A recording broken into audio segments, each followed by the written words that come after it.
Fina Birulés, profesora de filosofía en la Universidad de Barcelona, conversó con Martin Leibovici sobre la politóloga alemana Hannah Arendt y el arte de leer el presente. El evento fue titulado de esta forma por la presentación de la colección de Eudeva y Katz Editores, El arte de leer, y cuyos primeros volúmenes estarán dedicados a Arendt. Birulés y Leibovici son expertas en el pensamiento de la autora alemana y hoy tenemos el placer de contar con Fina Birulés para hablar sobre el tema del arte de leer el presente. Buenas tardes, Fina. Buenas tardes. Muchísimas gracias por habernos recibido. Estamos más que encantados de poder hablar con una experta en el pensamiento de Hannah Arendt, porque sabemos que Hannah Arendt es una figura muy, es popular, pues se podría decir así.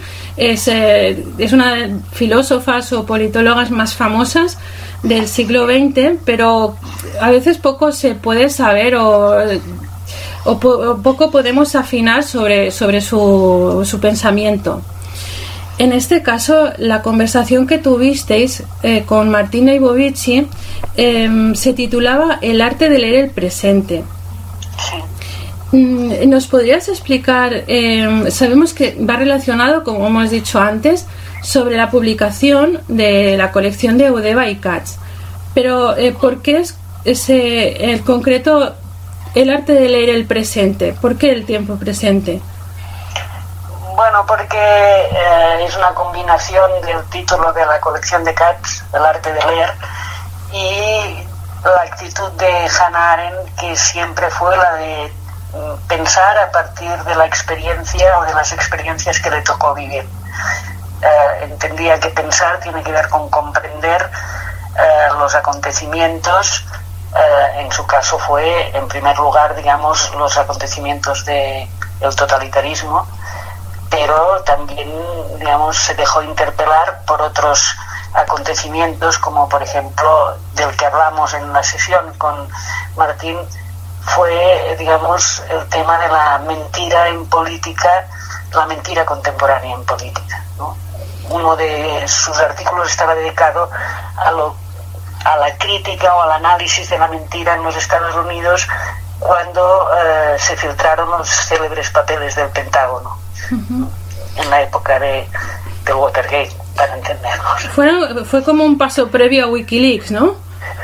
Bueno, se podría comparar el Wikileaks, pero hay mucha distancia entre una cosa y otra, ¿no? En aquella época, podríamos decir, lo que era la prensa tuvo un papel muy relevante en mostrar los hechos, y podríamos decir que actualmente el Wikileaks tiene un papel relevante, pero que hace una apuesta pura y simplemente, podríamos decir, por una suerte de transparencia en la que nos va filtrando papeles y documentos, que muchas veces no tiene mayor consecuencia que el saber, de estos documentos. Y en el caso de Estados Unidos y de los papeles del Pentágono, la cosa tuvo muchas consecuencias políticas.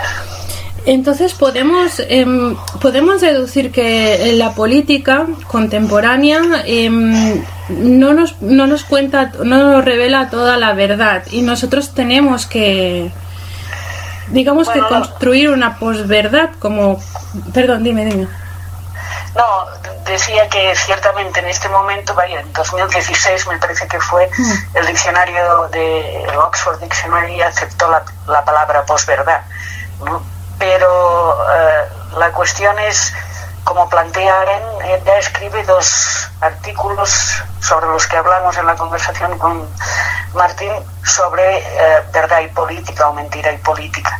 Uno primero, que lo escribió a raíz de la supuesta polémica en torno al juicio de Eichmann, uh-huh, que se titula Verdad y política, donde contrasta la verdad premoderna y la verdad moderna, o la mentira premoderna, que era cuando quien mentía sabía la verdad, conocía la verdad, y lo que hacía era ocultarlo, podríamos decir, al enemigo.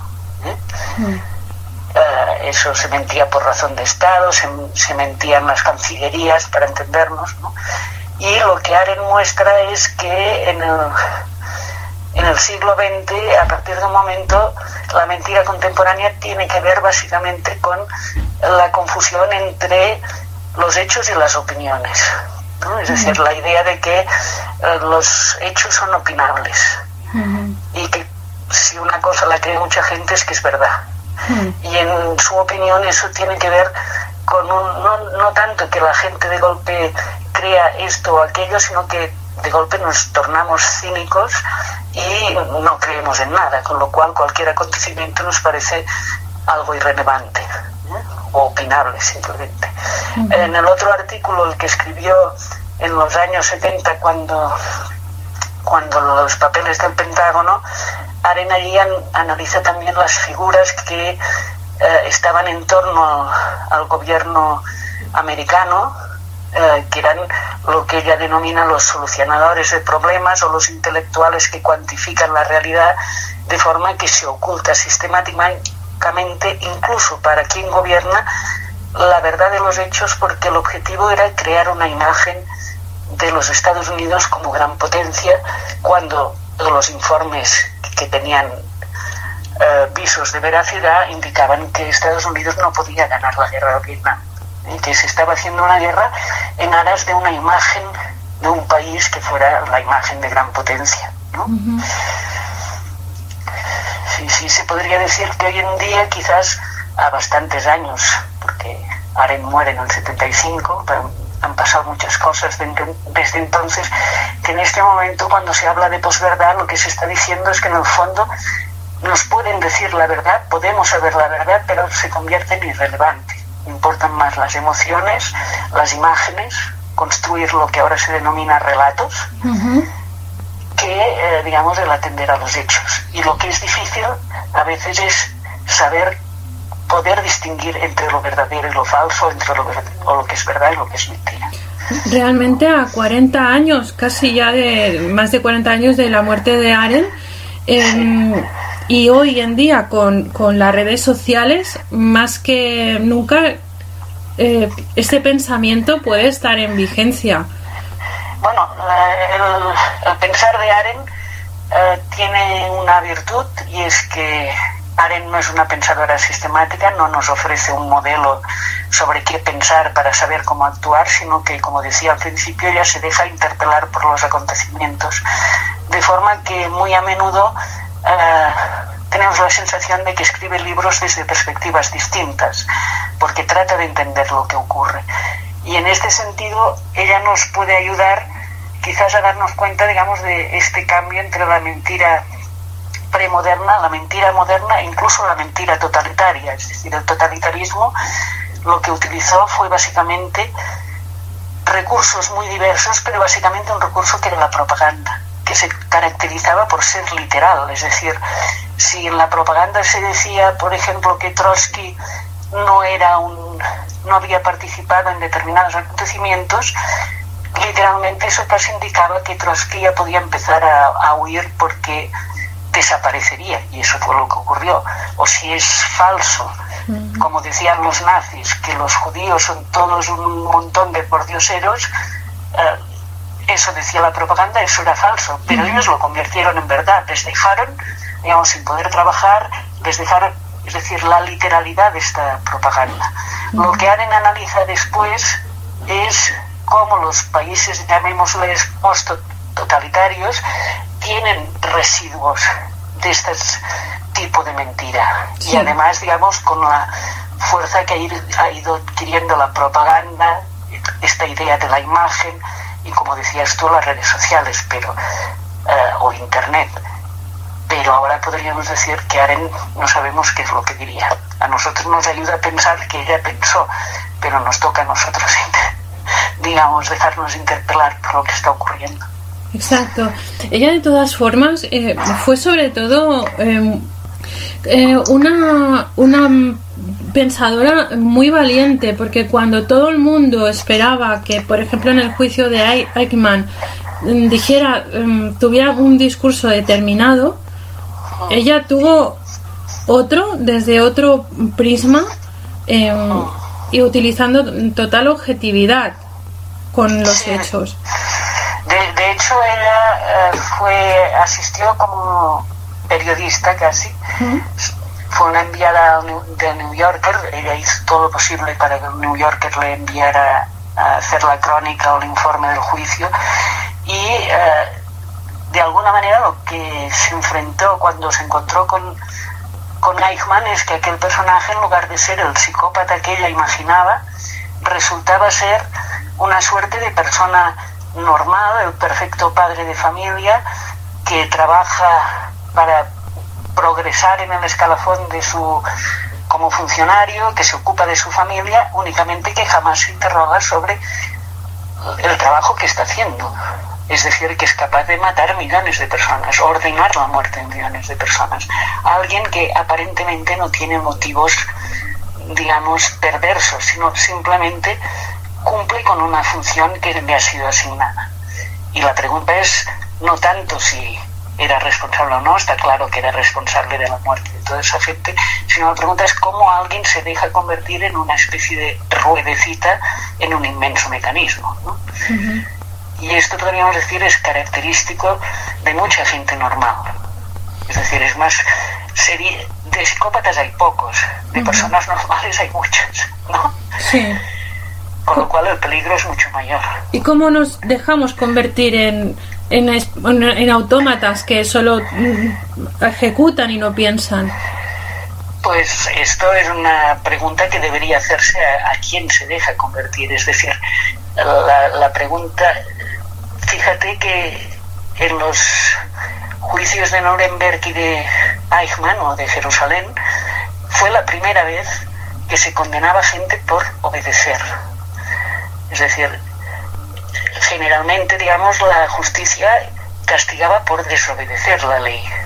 En este caso, digamos, se castigó por no reflexionar, por no oponerse a determinadas leyes, a determinados mecanismos que simplemente habían generado una manera de actuar que conllevaba, digamos, el asesinato de mucha gente con gran impiedad o indiferencia hacia la realidad por parte de quienes participaron en ello o quienes fueron cómplices. Sí. Y se podría decir que esta pregunta que hacíamos antes sobre la mentira contemporánea tiene que ver con una cierta indiferencia hacia la realidad y hacia los hechos. Una cierta poca implicación y superficialidad. Bueno, sí, superficialidad, pero podríamos decir lo que ocurrió en el caso del nazismo, ahí estuvo implicada muchísima gente. Hubo los grandes responsables, pero también los pequeños, los que permitieron y tenían conocimiento de lo que ocurría. En este sentido, digamos, el tratamiento de Arendt es siempre tratar de intentar comprender lo ocurrido, pero además dando nombres y atribuyendo responsabilidades, juzgando. Y esto es algo que en algún momento no se le perdonó, ¿no? Sí, porque pero como tú decías, ella tenía mucho coraje, pienso que sí. Por otra parte, también hay que decir que el escándalo o la supuesta polémica en torno a su informe sobre Eichmann en Jerusalén fue una polémica derivada, digamos, de una voluntad de cuestionar lo que estaba haciendo Arendt, pero al mismo tiempo una polémica en la que, si leemos las críticas, se percibe que no se ha leído lo que escribió Arendt, porque esta célebre banalidad del mal en el libro solo aparece en el subtítulo y una sola vez a lo largo de todo el libro, como si todo el libro fuera acerca de esta cuestión. Y no es así, claro. Sí, pero bueno, ya es... No digo que otra vez nos remitiríamos a una superficialidad, ¿no? Es decir, nos quedamos con un título, pero no indagamos en profundidad lo que escribió. Sí, y no atendemos a los hechos, porque el informe sobre Eichmann en Jerusalén es realmente un informe.